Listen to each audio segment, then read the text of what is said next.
नमः श्रीवर्धमानाय निर्धूतकलिलात्मने सालोकानां त्रिलोकानां यद्विद्यादर्पणायते। बोले भगवान महावीर स्वामी की, आचार्य कुंदु कुंदु स्वामी की, आचार्य समंतभद्र स्वामी की, आचार्य गुरु विद्यासागर मुनि महाराज की।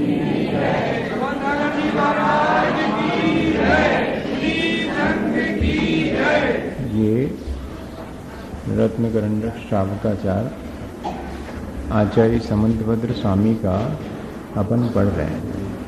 अपने परिणामों की निर्मलता के लिए हम क्या करें, ऐसा जो हमारे मन में विचार आता है तो आचार्य भगवंत हमें उसका उपाय बताते हैं।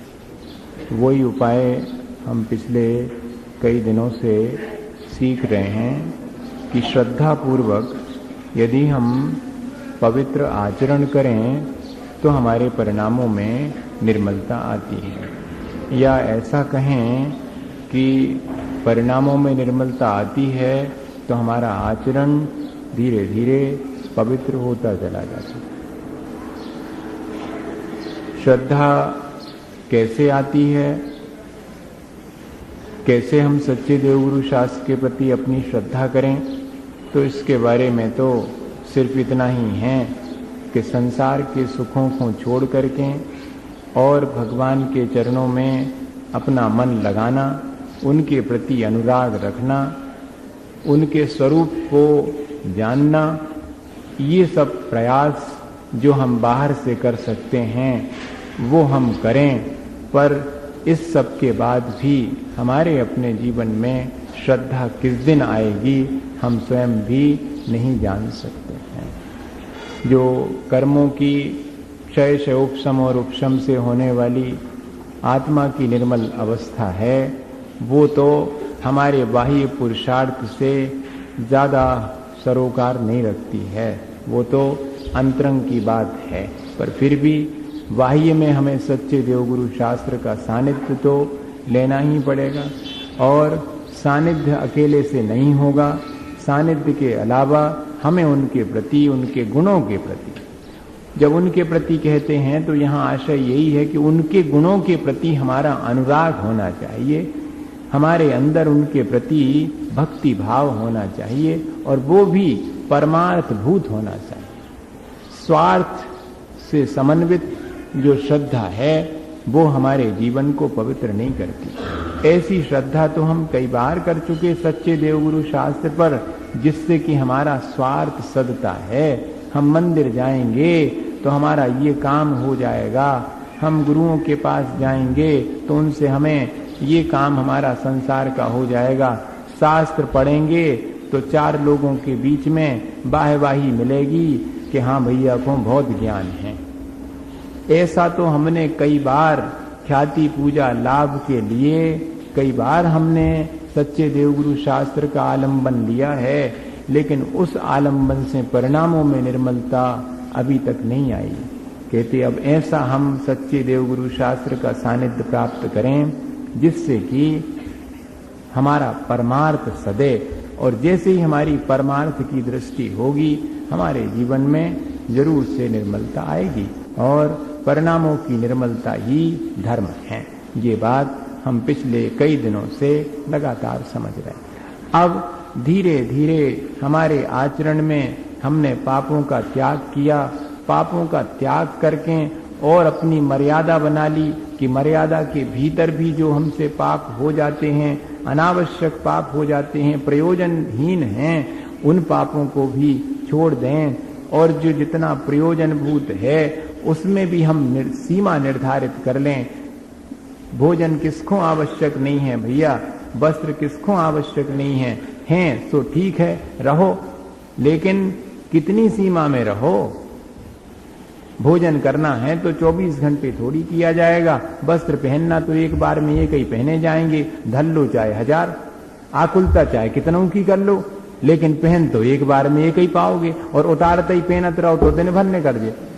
अगर ऐसो करो चाहो तो ऐसो कर लो कि 5-5 मिनट पैर हैं, काहे धरे 1000 हैं, तो दिन भर में पहनने तो हिसाब लगाऊंगे कि कौन कितनी देर पहन सकत। 5 मिनट एक एक पे बैठे अगर 1000 रखे हैं तो उसमें भी शांति नहीं मिलने वाली। तो ऐसा विचार करके जो है और मर्यादा बना लेते हैं। ये सब अपने परिणामों की निर्मलता के लिए है। अब कहते हैं कि परिणामों की निर्मलता तो समस्त पापों के त्याग करने पर आती है। तो अब क्या करूं? श्रावक विचार करता है कि समस्त पापों का त्याग तो मुझसे होता नहीं है, पाप तो 24 घंटे लगे हैं। अब उसमें से रोज रोज कुछ ऐसा समय निकल आता जिसमें कि मैं 5 पापों का त्याग करके शांत भाव से पंच परमेश्वरी का स्मरण कर सकता। तो ऐसा विचार आने पर एक व्रत उसके जीवन में अंगीकार करने योग्य है, सामायिक व्रत है कि हम रोज रोज सुबह शाम संध्या काल में और निश्चिंत होकर के सारे 5 पापों का बुद्धि पूर्वक पूर्ण रूप से सूक्ष्म और स्थूल सब प्रकार से त्याग करके और पंच परमेश्वरी का स्मरण करें, या कि अपने आत्मा का भी चिंतन करें, या कि अशुभ विचारों से बचें और अपना मन शुभ विचारों में लगाएं उतनी देर के लिए। ये जो एक प्रक्रिया है ये सामायिक की प्रक्रिया है। अपन लोग जो है सामान्य रूप से जाप तो देते हैं, कोई को भी देख लो, बूढ़े पुराने लोग माला लेकर के बैठ जाएंगे, जाप देंगे, ठीक है, वो आदत में आ गई है चीज कि एक जाप अपन को देना है, कभी भी समय निकल आया तो सुबह शाम एक जाप देना है। लेकिन इसके बाद भी परिणामों में निर्मलता नहीं आती है, इस पर हमें विचार कर लेना चाहिए। क्योंकि लिखा तो यही है कि ये जो पंच परमेश्वरी के स्मरण की प्रक्रिया है, तो उस प्रक्रिया से परिणामों में निर्मलता आनी चाहिए। तो कहीं ना कहीं कोई गड़बड़ी तो है। द्रव्य, क्षेत्र, काल और भाव, इन चारों को संभालने की आवश्यकता है, तब जाकर के और हमारे परिणाम में निर्मलता आएगी। तो अपने लिए आचार्य भगवंत अलग अलग श्लोकों में द्रव्य, क्षेत्र, काल और भाव कि द्रव्य कैसा हो, क्षेत्र कैसा हो, काल कैसा हो और भाव कैसे हो, ये चारों बातें जो है सामायिक के समय विचार करने की हैं। हम आपको एक बहुत सामान्य सी प्रक्रिया बताते हैं जो कि अनुभूत है, शायद उससे आपको लाभ मिले। 4 चीजें निश्चित कर लेना चाहिए किसी भी व्यक्ति को। ये तो हम अभी पढ़ेंगे, इसमें से वो उस तरह से बताएंगे, पर जो हमारे ध्यान में है वो हम आपको बताते हैं। जाप तो करना है, जाप ही धीरे से सामायिक बन जाए और सामायिक ही धीरे से ध्यान बन जाती है। जी अपन ने समझा था, लगातार मंत्र का उच्चारण कर रहे हैं सो हो गई जाप। 108 बार नमोकार का उच्चारण करना है, ये हो गई एक जाप। और उस 108 बार जाप देने के बाद शांत भाव से बैठे हैं, नमोकार के किसी एक पद पर विचार कर रहे हैं, ये हो गया चिंतन, ये हो गई सामायिक। या 12 भावनाओं का विचार कर रहे हैं, 12 भावनाओं का पाठ कर लेना जुदी बात है, और 12 भावनाओं में से किसी भी एक भावना पर निरंतर चिंतन कर रहे हैं, वो चिंतन की प्रक्रिया ही सामायिक है। और जब वो हमारा चिंतन एक ही जगह एकाग्र हो करके स्थिर हो जाता है, मन जहां पर, कहते वही तो ध्यान की अवस्था है। सभी लोग करते हैं। आर्ध ध्यान, रोध ध्यान के मामले में तो सबका बहुत गहरा ध्यान है, बहुत गहरी एकाग्रता है। किसी के लिए मैं कैसे उसका अहित करूं, इस बारे में घंटों घंटों विचार चलते हैं। केस लड़ने वालों से पूछो कि 3-3, 4-4 साल तक एक ही लिंक चलती रहती है, एक एक पॉइंट अपने वकील के पास जाकर के और उसको डिफीट करने के लिए। ये क्या चीज है?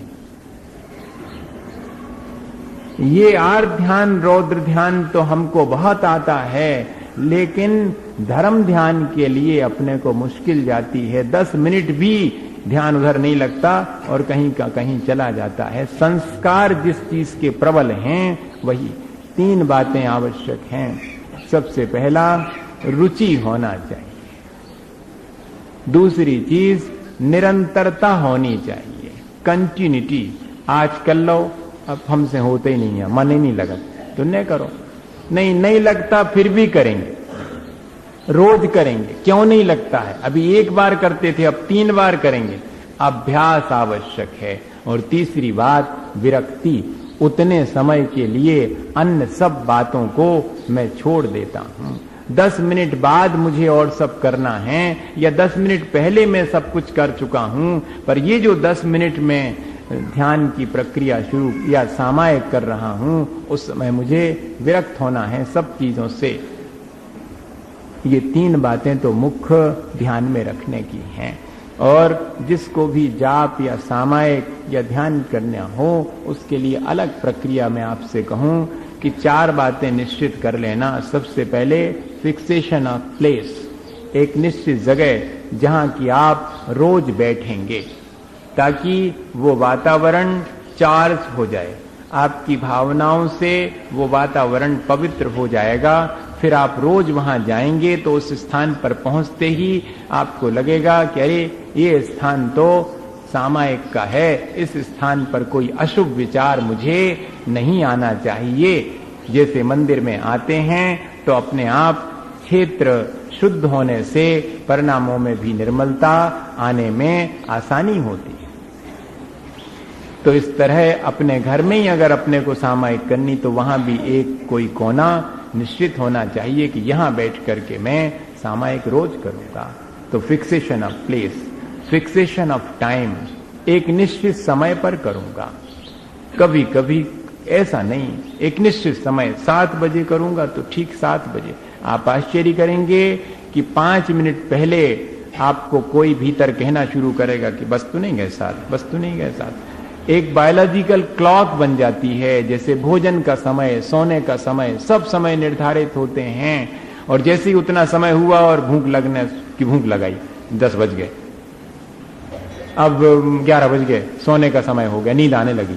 खुद कह रहे कि नींद आने लगी, 11 बजे की वजह से आने रही थी नींद, मगर 11 बज गए, अरे 11 बज गए, अब चलो भाई सोने का समय हो। ये बायोलॉजिकल क्लॉक बन जाती है। ठीक इसी तरह एक निश्चित समय पर हम जाप या की सामायिक इत्यादि करें। Fixation of time, fixation of position, हम एक निश्चित आसन कर लें, रोज उसी में बैठेंगे ताकि वो आसन सिद्ध हो जाए, फिर हमें हिलाने डुलाने की भी आवश्यकता न पड़े। और फिक्सेशन ऑफ मंत्र, एक निश्चित मंत्र, आज ये फेर लई माला, कलो की माला फेर लई। हम तो महाराज 5 फेरत हैं, एक हरण सिद्ध की फेरत, एक ओम की फेरत, एक नमोकार की, एक बड़े बाबा की उतर लिखी थी बा फेर, और एक जाओ को उन्हें बताई थी सो जाओ और फेर हो, फेर लो, सब फेर लो। 17 किस्म की फेरो, एक सदे सब सदे और सब सादे सो सब जाए। किसी एक पर तो एकाग्रता होनी चाहिए जिसमें मन लगे। कहते पंच परमेष्ठी वाचक जितने भी मंत्र हैं, 2 अक्षर से लेकर के 35 अक्षर तक का नमोकार मंत्र है, जितने भी उसमें से किसी एक को तो चुन लो, उस पर ही ध्यान एकाग्र करने की कोशिश करो। तो एक निश्चित मंत्र कि हमको नमोकार मंत्र पढ़ना है, या ओम नमः सिद्धेभ्यः पढ़ना है, या अरंत सिद्ध अरंत सिद्ध, हमसे नहीं बनता ज्यादा तो अरंत सिद्ध अरंत सिद्ध अरंत सिद्ध इतना ही करेंगे।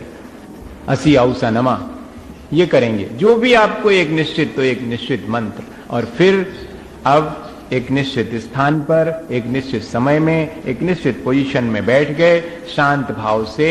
और क्या करना, अब जो हमने मंत्र निश्चित किया है उसे जोर से बोलो और उसे सुनो स्वयं।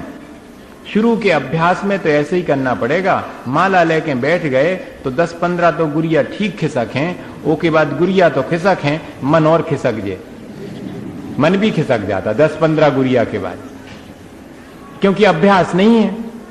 अभ्यास तो पहले इसी तरह करना पड़ेगा, बहिर्जल्प और अंतर्जल्प। अंतर्जल्प पे आने से पहले बहिर्जल्प, और बहिर्जल्प के भी 2 भेद हैं, जिसमें बोल करके भी और उपांशु अर्थात सिर्फ होंठ हिल रहे हैं।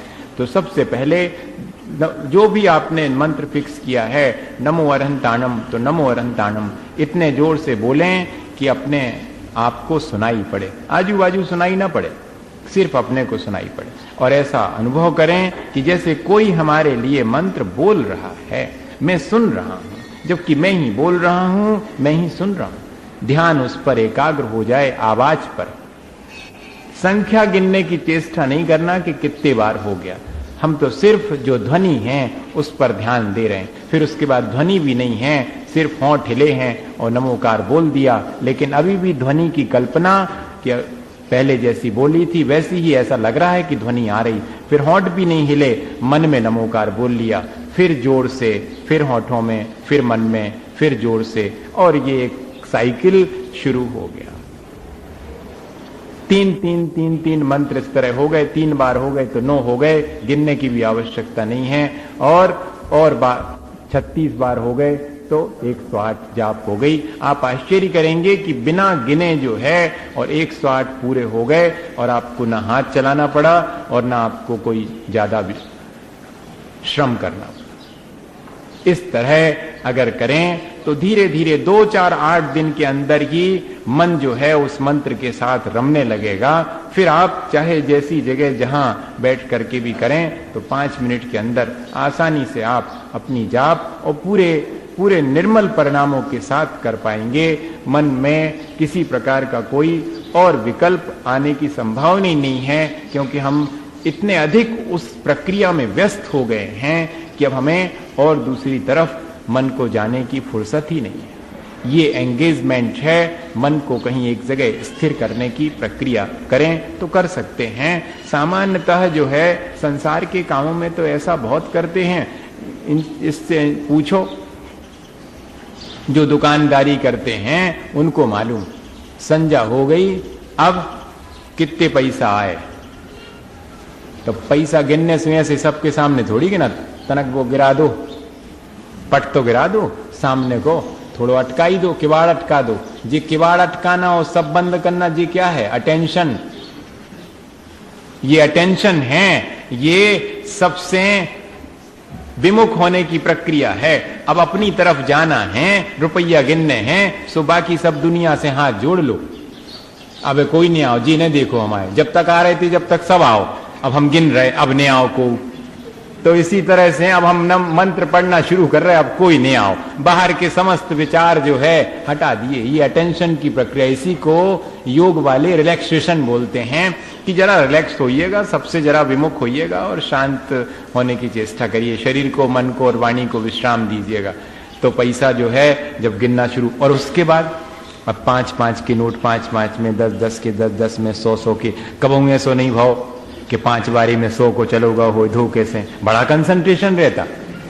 हाँ, बिल्कुल गड़बड़ नहीं होती इसमें। अटेंशन के बाद बिल्कुल कंसंट्रेट, पूरे कंसंट्रेशन के साथ, और फिर बेगड्डी बन गई तो फिर तो और कंसंट्रेशन, 1, 2, 3, 4, 5, उतने में फोन आ गया, सुबह भी तो लगाओ 5, हाँ हेलो 5 तो भी चल ही रहे, बे नहीं भूल सकत, उतने पूरा मैसेज भी दे दिया, वो भी रख दो, 6, 7, 8। ये क्या चीज है? ये कंसंट्रेशन है, ये रोज करते हैं आप। और फिर पूरी गड्डी हो गई 100 की, और फिर उसमें जब रिंग डाल कर रखते हैं तब कैसा अनुभव होता? ये कहलाता मेडिटेशन, और कुछ नहीं। बड़ी शांति मिलती कि 100 के 100 रुपया रखें। चित्त को जो शांति मिली वो है ध्यान की चरम अवस्था, मेडिटेशन, अटेंशन, कंसंट्रेशन, मेडिटेशन।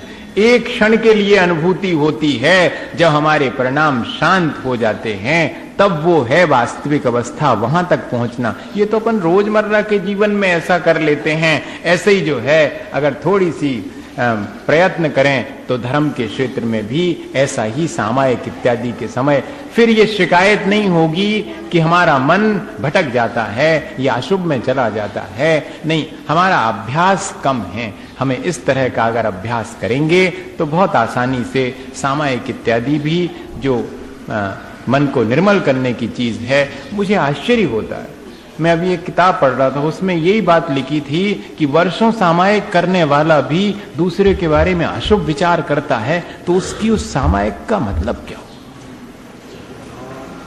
मुझे वो वाक्य पढ़ करके जो है बहुत तकलीफ हुई। कि बात तो सही, हम सामायिक की प्रक्रिया कर रहे हैं, इसके बाद भी हमारे मन में जो है और दूसरे के बारे में अशुभ विचार आता है, अरे अभी हमने सामायिक ठीक से नहीं की। वरना सामायिक करने वाला तो इतना अधिक शुभ विचार वाला हो जाता, उसकी लेशा इतनी निर्मल होती है कि दूसरे का अहित करने का तो मन में विचार तक नहीं आता। जब भी विचार आएगा तो सिर्फ हित का ही विचार आएगा। प्राणी मात्र के, अपने स्वयं के और प्राणी मात्र के हित का सामायिक ऐसी प्रक्रिया है, छोटी मोटी चीज नहीं है। सामायिक अपने परिणामों को उज्जवल बनाने की सबसे श्रेष्ठ प्रक्रिया है, जिसमें हम समस्त मिथ्या विकल्पों से विश्राम ले लेते हैं, और अगर कोई सुख और दुख की स्थिति भी आती है तो उसमें भी हम शांत रहने के लिए संकल्पित होते हैं कि मैं, कोई भी स्थिति बनेगी इन क्षणों में, 1 घंटे के लिए मैं हर स्थिति के बीच अपनी समता नहीं खोऊंगा, मैं संकल्पित हूं इस बात के लिए। ऐसी जो है सामायिक की प्रक्रिया है, इसको अगर हम ठीक ठीक अभ्यास करेंगे तो जरूर से जीवन में परिवर्तन आएगा। ऐसा अपन विचार करके और आगे देखते हैं कि सामायिक, अभी अपन ने ये समझ लिया कि एक निश्चित काल के लिए और क्षेत्र भी ऐसा हो जो कि निर्विकल्प हो। तो काल की चर्चा हो गई कि मूर्ध्रुव मुष्टिवासो, इस तरह काल निर्धारित कर लेना, और एकांते सामयिकम निर्व्याक्षेपे, जहां चित्त की चंचलता कम हो, शांत वातावरण हो, प्रसन्नता जहां मन की बने, ऐसा क्षेत्र चुन लेना। अब कहते हैं भाव कैसे बनाना। व्यापार वै मनस्यात् विनिवृत्त्या मंतरात्म विनिवृत्त्या,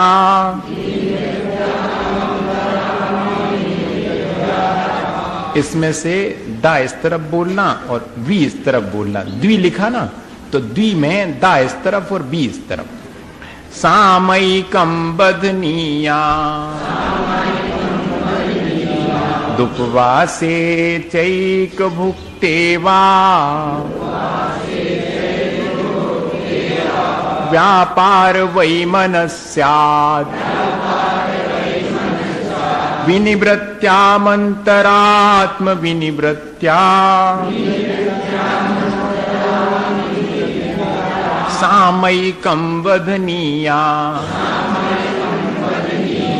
दुपवासे चैक भुक्तेवा। हाँ, सामयिकम वधनीयात, सामायिक करना चाहिए। कैसे करना चाहिए? व्यापार वैमनस्यात्, शरीर इत्यादि की चेष्टा और मन की व्यग्रता या कि मन की कलुषता, इन सब से विमुख होना, इन सब का त्याग कर देना। व्यापार वैमनस्यात्, व्यापार मतलब शरीर इत्यादि की चेष्टा, और वैमनस्य इत्यादि मतलब मन की व्यग्रता या कि मन की कलुषता, यानी अशुभ विचार। तो शरीर से और मन से, दोनों से जो अशुभ हो सकता है उसका त्याग कर दिया।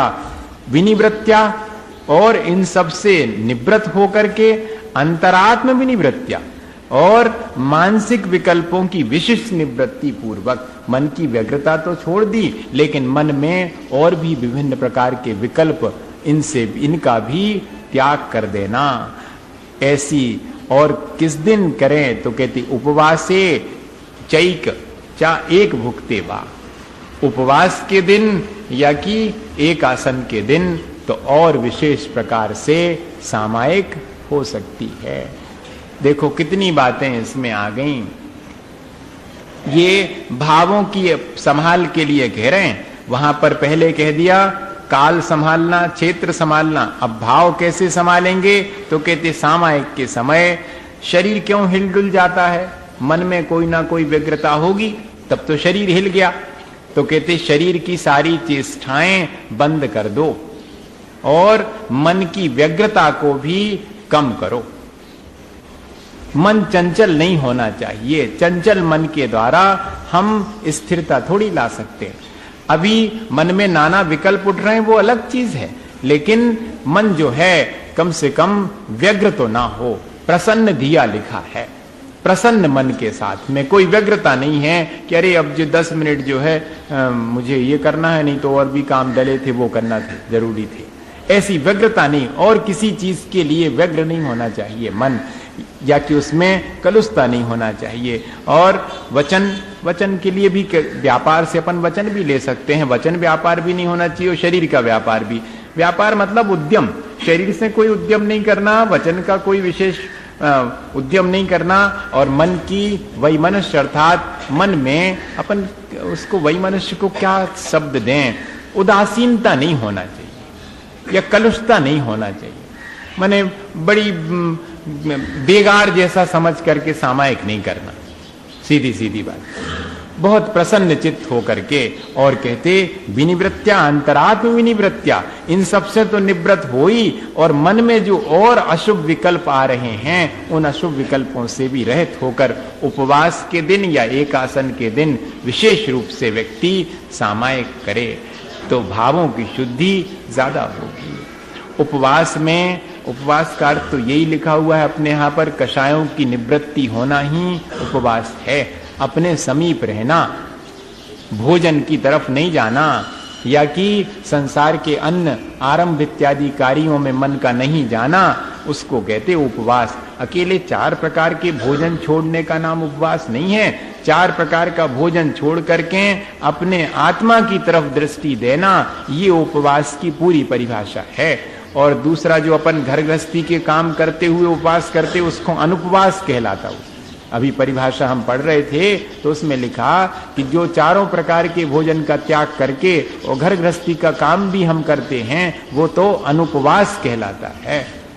उपवास होते हुए भी उपवास नहीं है वास्तव में देखा जाए तो कैसी साधना करेगा? मुनियों के आचरण की शिक्षा लेने के लिए श्रावक क्या करेगा? वैसा तो जो उसके जीवन में करता वैसा उपवास तो करेगा, लेकिन जब व्रती हो जाएगा तब फिर विशेष रूप से उस दिन, उपवास के दिन आरंभ इत्यादि भी नहीं करेगा। क्या करेगा?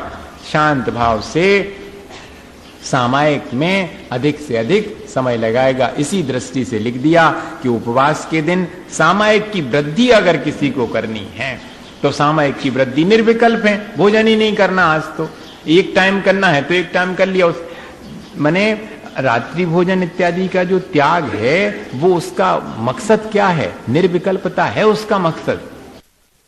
कि व्यग्रता से बच गए, उसकी जो आकुलता थी कि अब 8 बज गए, 9 बजे तक खाना है, अब 4 लोग जो है बनाने में लगे हुए हैं, सब निश्चिंत हो गए कि भैया 6 बजे सबने भोजन कर लिया, अब किसी को नहीं करना, निश्चिंत, सब निर्विकल्प हो गए, उस भोजन की आकुलता नहीं रही।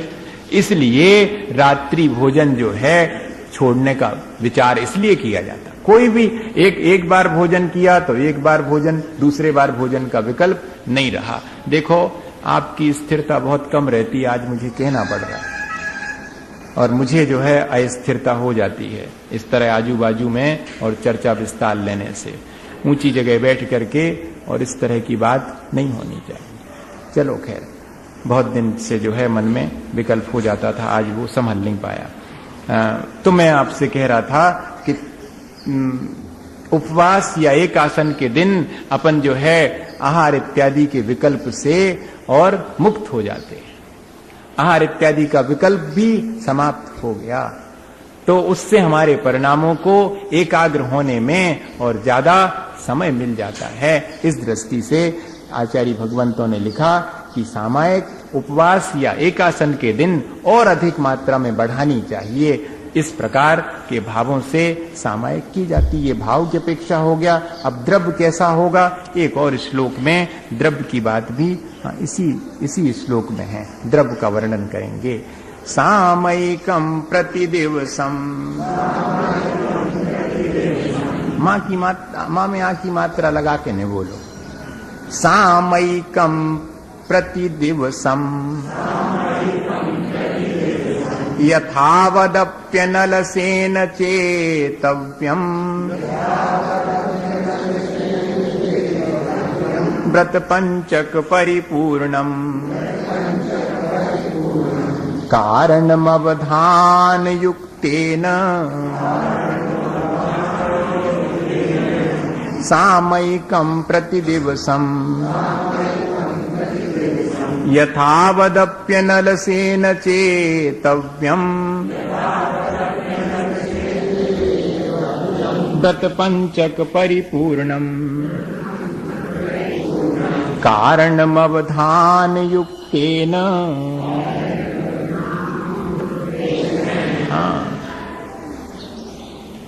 अनस, इसमें दो विशेषण विशेष हैं।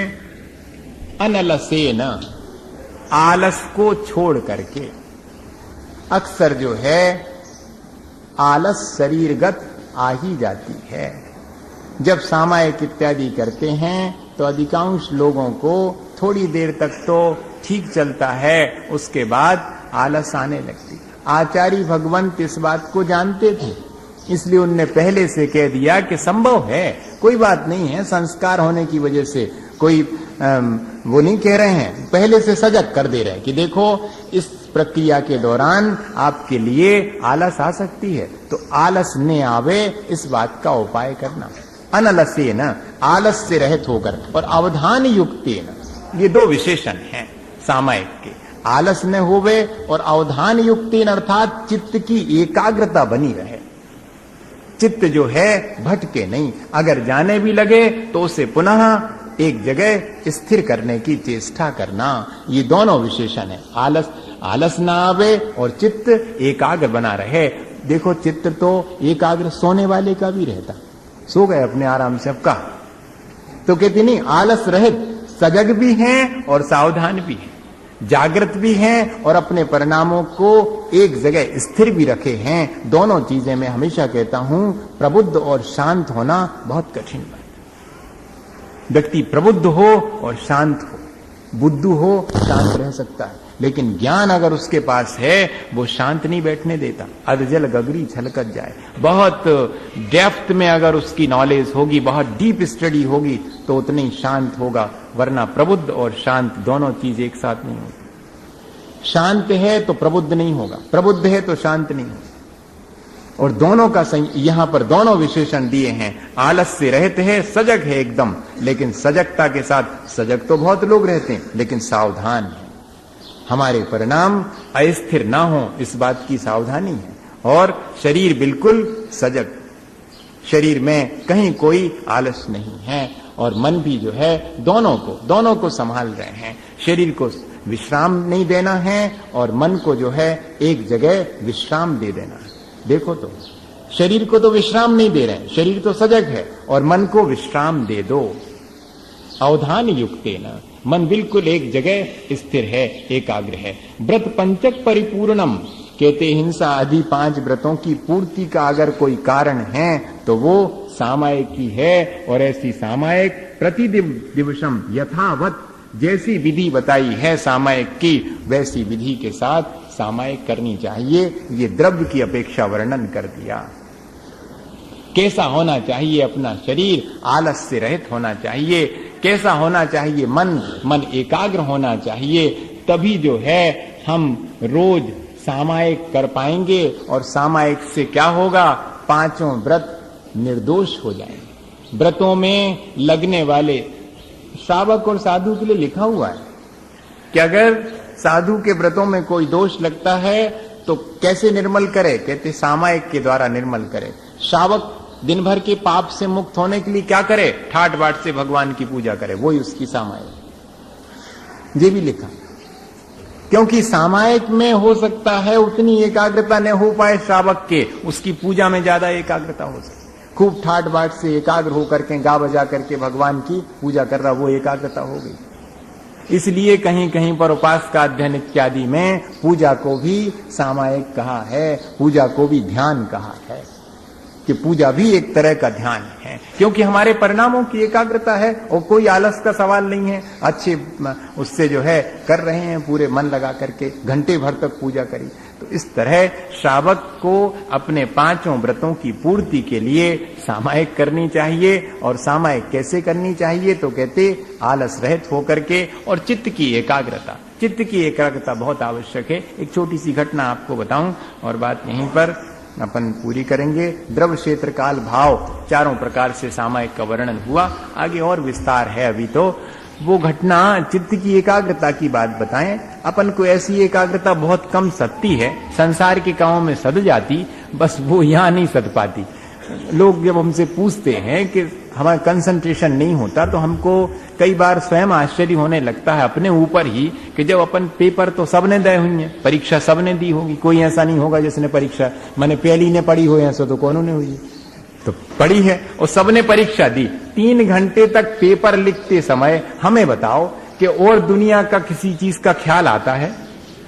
पेपर बन रहा हो अच्छे से तो उन्हें बन रहा हो तो बाजू बाजू वाले को ख्याल आए, आपको अच्छा पेपर बन रहा है, 3 घंटे बिल्कुल लिखते चले जा रहे, कब पहली घंटी बज गई कब दूसरी बज गई पता ही नहीं, कितनी बार वो पानी देने वाला पानी देने आया, किस किसने सप्लीमेंट्री ली, दुनिया में बम फट गया तो पता ही नहीं होगा, हमें क्या करना, हमारा हम तो लिखने में लगे। 3 घंटे कैसा कंसंट्रेशन हो जाता है, 3 घंटे वो कहां से आता है?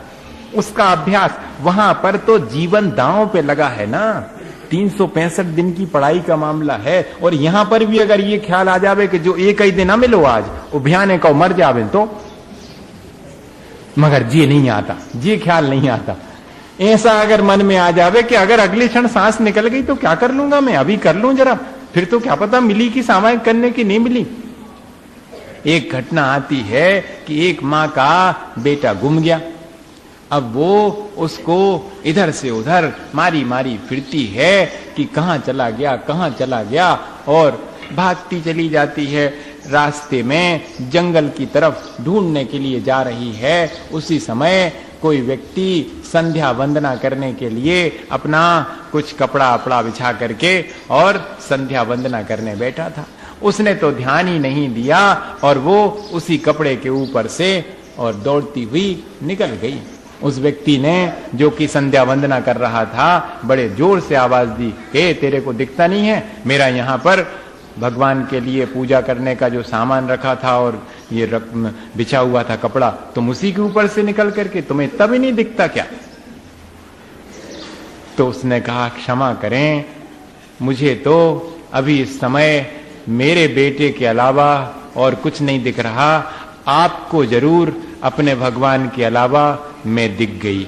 अगर आप अपनी संध्या वंदना कर रहे थे तो आपको कौन उसके ऊपर से निकल गया और कौन नहीं निकला ये दिखना ही नहीं चाहिए था। मुझे तो इस समय सिर्फ अपना पुत्र दिखाई पड़ रहा है। मैं उस घटना को जब याद करता हूं, जब पढ़ता हूं तो लगता है कि वास्तव में हम लोग संसार के कामों में तो बहुत रुचि रखते हैं, इसलिए वहां बड़ी जल्दी हमारी एकाग्रता हो जाती है। काश वैसी ही रुचि हमारी अपने आत्म परिणामों की निर्मलता के लिए हो जाए तो हमारा ध्यान या हमारी एकाग्रता बहुत जल्दी जो है सध सकती है। यही उदाहरण हैं, इनके माध्यम से अपन शिक्षा लेना चाहें तो ले सकते। बाकी अभ्यास से कोई भी चीज हो अभ्यास से आ सकती है, प्रयास करना चाहिए। मैंने कल भी कहा था, फिर कहता हूं कि 5 मिनट 10 मिनट सुबह उठ करके या शाम सोने से पहले और जरूर से कहीं एक कोने में अपने घर में ही बना लो स्थान और शांति से। अरे भैया किचन का प्लान करते हैं, क्या एक स्टडी रूम प्लान नहीं कर सकते पूरे घर में?